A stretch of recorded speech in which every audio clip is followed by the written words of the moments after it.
In Luke chapter 10, Jesus meets a scholar of the law who asks him what he needs to do to obtain eternal life. Jesus asks him to answer his own question, and in doing so, the scholar responds that one needs to love God, specifically with all his mind. But what exactly does this mean?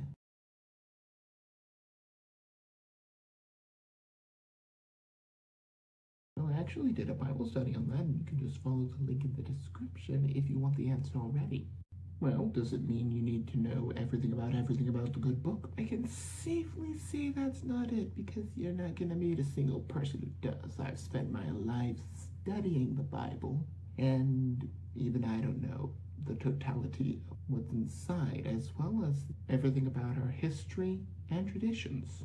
Personally, I'm a young earth creationist. I'm not going to shy away from that. The good Lord created the earth in 6 24-hour days about 6,000 years ago and destroyed. There have been a number of scientists who believed in a young earth, from Isaac Newton, who found out how light works and the laws of motion, to even inventing calculus, although I'm going to forgive him for that last one. There's Francis Bacon, who developed the scientific method, not to mention Albert Einstein, who of course requires no further introduction.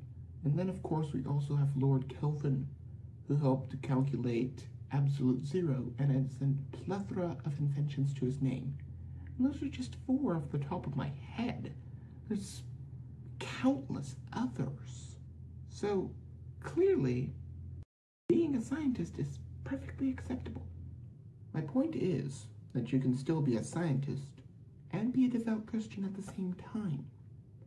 You could grow up and be the next Albert Einstein, Francis Bacon, Isaac Newton, the next Lord Kelvin.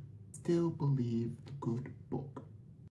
A SciPost article said that there's no connection between low intelligence and being a creationist. This is exactly what ministries such as mine, Answers in Genesis, Creation Ministries International, and Creation Science Evangelism have been saying for years. It doesn't need to be this either-or nonsense. It's not an either-or. It's not either you believe in the good book and reject all of science, or you reject the good book and therefore endorse all of science. Rather, the two come together. When I was earning my degree at my alma mater, St. Edward's University, I originally started in biology.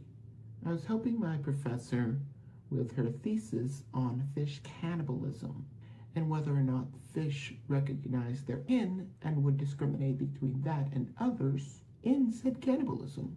I mean, it does logically follow that if they recognize their own, it would help perpetuate their genes. This does seem to logically follow. However, what she did find was that there was no direct correlation. When it came to present, she left me in charge of doing the presentation as people were walking by through. I told the professor that happened to be coming by that we did find no direct Darwinian correlation, and he said that I was wrong, that there must be a Darwinian connection. This all goes without mentioning the many number of scientific truths that have been found in the Bible, from the cleanliness laws of Leviticus that actually show how to remain clean and avoid bacteria without even mentioning the word bacteria, to the notion of a spherical Earth that was described centuries before scientists went into space. The Bible does not describe a flat Earth. I'm sorry if you think that. It doesn't.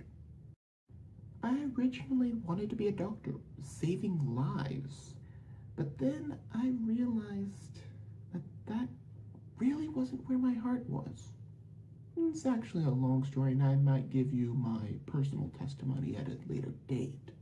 But what I really want you to know is that you can be a scientist and still love the good book. I eventually found out that serving the Creator, rather than just studying the creation, is infinitely more fulfilling. You should try it. There's really nothing quite like it. I'm Zachary Schertz for Schertz Writing, and I hope you all have a blessed day.